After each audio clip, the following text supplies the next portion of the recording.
Am I the a-hole for making my daughter-in-law cry? My son and daughter-in-law had their twins last year. They didn't want to put them in daycare and asked me if I could watch them. I've been doing childcare my whole adult life, as a nanny, and at the time I had a well-paying nanny job. My son and daughter-in-law couldn't afford to pay me as much, but I didn't mind as they're my grandkids and I love them. I do it for free, but I have to pay my bills. I did make sure multiple times that this was going to be permanent. I was quitting a good job for this, and I didn't want to have to scramble last minute. They swore up and down that it'd be until they were 3. I agreed, and I've had so much fun watching them this past year. They're now 18 months old, and I've started to teach them colors, ABCs, etc. We go to play groups so they can be with kids their age. My son and daughter-in-law sat me down last week, saying they feel more comfortable with the daycare. After doing research, they feel it's best they're in daycare now. They've already found one and gave me 2 weeks' notice. I was upset. They promised me 3 years of work, and now we have to scramble to find a new job they'll pay as well as my last one. I said all of this, and they said it wasn't fair for me to expect them to keep to that. I pointed out what this would do financially to me, and they said they had to think of themselves. They're paying the child care more, but it's worth it.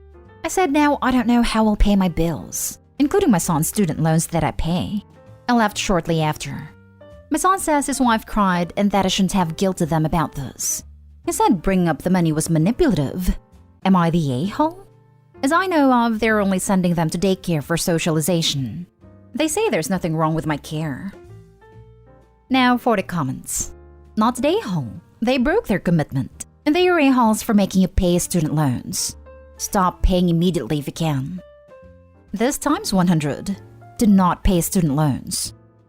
If they can afford daycare, they can afford to pay loans. Not the a-hole. And stop paying your son's student loans, unless they are in your name. Even then, she should heavily put the onus on him to pay.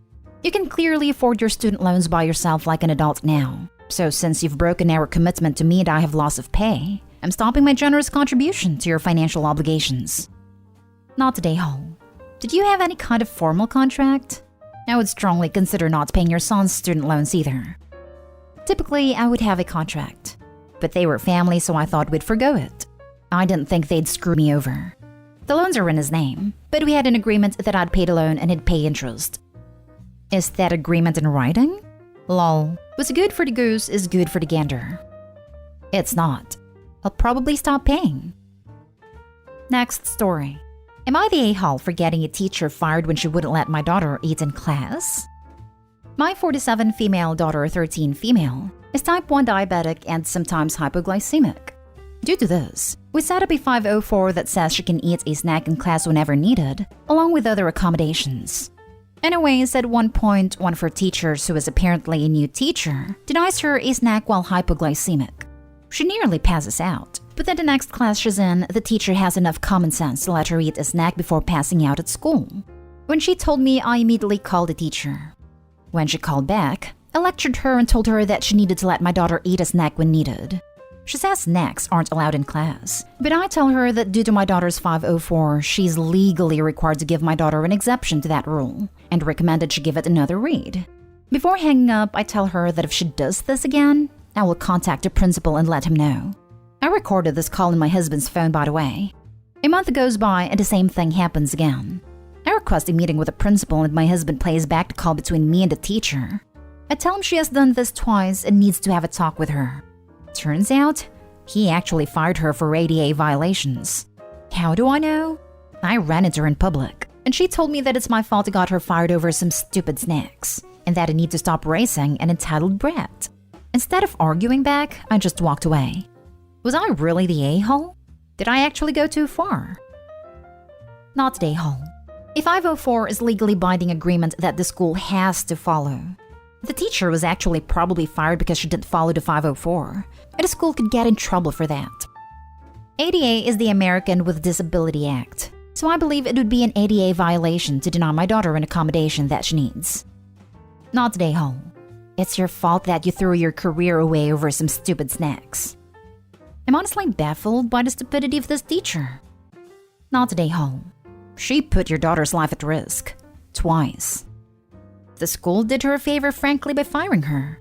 Better be fired than let your foolish choices harm a child in your care and then have to deal with the consequences. In a way, the teacher was saved from herself. This reminds me of the idiotic high school coaches who harm children through negligence, but not recognizing heat stroke or other injuries. It is so easy to not actively fatally harm children under your care. Next story is titled, Am I the a-hole for telling my mom it's her fault I live in a cave? So my 18 female mom has been charging me market rate rent since I started working at 16, and I was left with travel money and just about had food money left. I got a pay raise recently, earning pretty much double what I was previously, and she tried to up my rent even further. When I refused, she kicked me out. This was the end of July and I'm just now kind of back on my feet. Recently moved into an apartment and my rent is quite high, and because it was furnished, I have a slight bit of wiggle room to start buying the essentials. I've started with the stuff I just need. I still haven't gotten around to buying real plates or cutlery because I haven't been able to, so I've been eating off plastic. I also have one light bulb, and I just take it from room to room. So, my mom asked if she could come over and talk yesterday, and I agreed to it. She came over, and the first thing she did was complain about how bare and dark it was. It was bright when she first came, so I was using the natural light. She eventually decided to order us food, and when it came, she asked where the forks were. She got them and got really angry that they were plastic. She went off at me, saying I can't afford this place since it's like I'm living in a cave, and that I should find something cheaper. I told her if she wasn't charging me more than what I'm paying here, I would have savings that didn't all go on an emergency deposit. And maybe then I'd have light bulbs and stainless steel forks. She thinks I'm being an a-hole for back talking. Am I the a-hole? Edit. Might be important to add that the rent I'm paying now, including bills, etc., is still less than what my mother was charging me. But now I can walk to work, so travel expenses are cut out almost entirely. Not the a-hole, and let me go ahead and say something your awful mother never will. I am so proud of you. You are building your future one light bulb at a time, and not complaining one bit. You got out of a bad situation and are working to be financially stable. Those are all big accomplishments, and you were amazing for them. I suggest that you start limiting contact with your mom. It doesn't seem like she's a positive influence in your life, and I think you would be happier and free to grow more confidence if she wasn't around to put you down.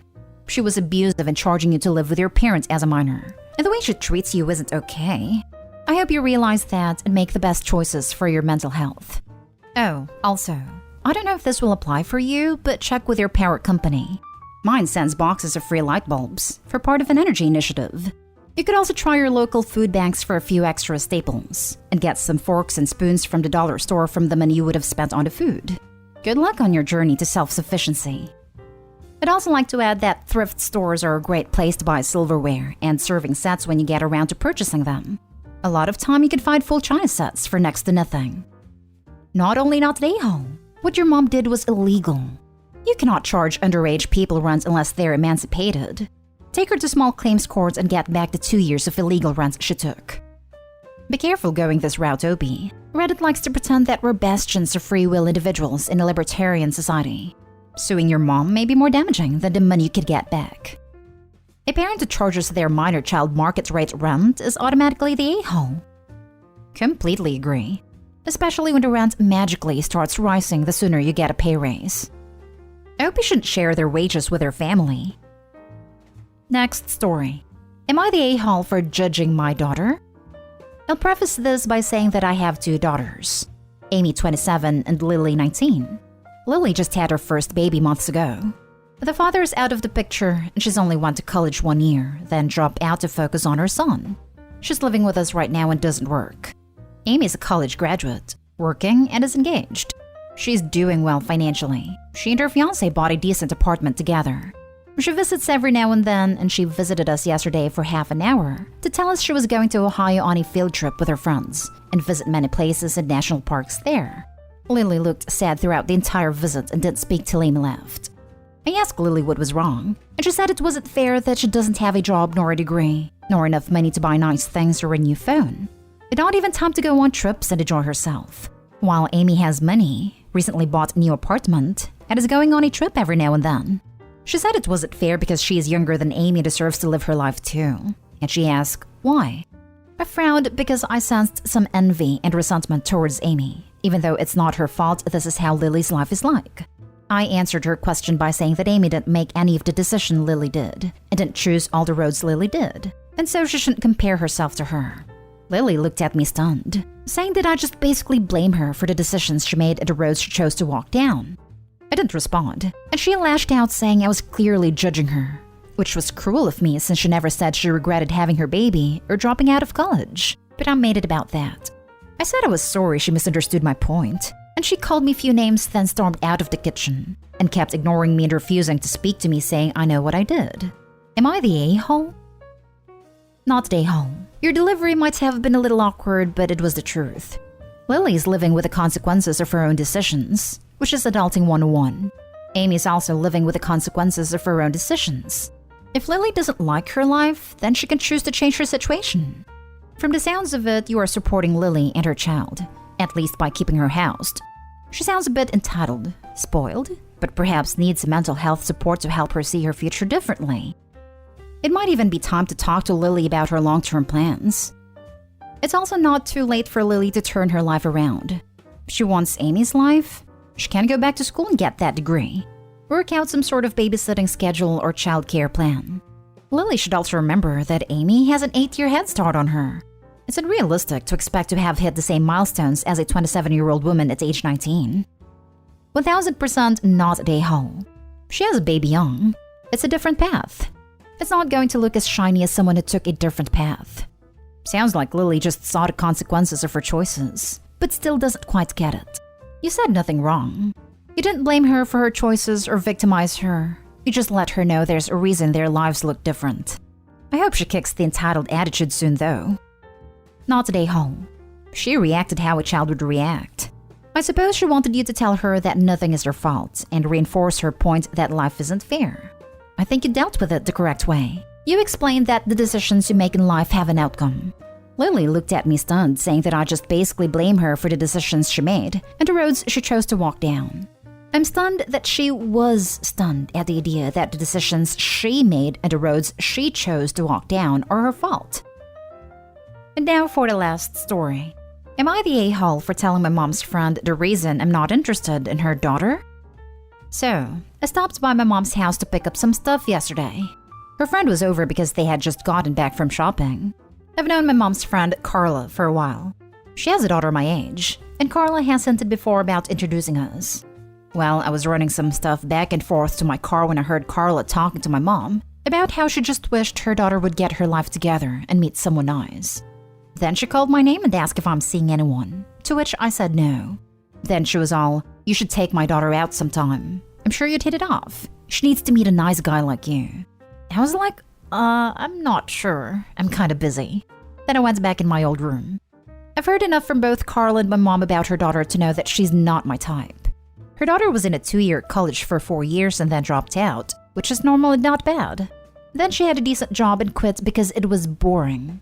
She has a substance problem and is in and out of rehab, and she bounces from one guy to the next and somehow gets them to pay her bills. A while passed and I got what I came for and was saying goodbye to my mom when Carla started badgering me. "So, when are you going to take her out?" I let her know. I said, I'm kind of busy right now. Too busy to take a nice girl out on a Friday? Yeah, and I'm not really interested, sorry. Well, why not? She's a nice, pretty girl. You'd be good for her. I was getting annoyed because I felt cornered and looked at my mom for help, but she didn't do anything. So I said, yeah, maybe, but that doesn't mean she'd be good for me. What's that supposed to mean? Well, I'm not really into girls that don't have a job and have addiction problems. She flipped out and said she can't believe I'd be so rude. She's known me since I was a kid, and that she was trying to fix me up with her daughter. I should take it as a compliment. Instead of insulting her daughter, I could have just said no. I left and my mom called me later and said it was really mean to say that to Carla when she was just trying to be nice. That I came off like a snobby a-hole. Even if I wasn't interested, I could have been nicer about it. Am I the a-hole? I could have just said no, which is exactly what you did. Not the LOB. Came here to say this. Opie said no. She shouldn't have asked why if she didn't want to hear the answer. Even if the answer wasn't she's an addict, it was bound to be something that was not going to be complimentary. She's the a-hole for asking the question and then getting mad at him for answering honestly. Right? Like, what possible answer to that question would be deemed acceptable? I have taken a lifelong vow of celibacy? Your daughter is such a paragon of purity that I may only worship her from afar from anonymous tokens of my undying devotion. I'm a werewolf, and your daughter deserves someone who won't turn into a man-eating monster once a month. Obviously, it's a rhetorical question meant to manipulate Opie into a reluctant agreement to take her out. But people who ask blatantly manipulative rhetorical questions deserve actual answers. Her mom has stated she has substance problem and uses guys. Why would you even want that in your life? Edit. Forgot to say you did say no more than once. They pushed, and it's their fault for the response in my mind. Yeah, if Opie had said the insults right off the bat the first time Carla ever mentioned dating her daughter, it'd be an a-hole. But it's clear she's been at it a long time. And during this visit Carla kept pushing, Opie tried to be polite and brush it off as not wanting to date anyone at the moment, which is the gentlest rejection ever. Not only would she not take no for an answer, she demanded to know why Opie wasn't interested. It's not really his fault she didn't like the answer. People who are super pushy about trying to matchmake others are total a-holes to me. Even if the person they are being pushy about isn't a bad person or anything like that, it's still annoying if they won't just listen to a no.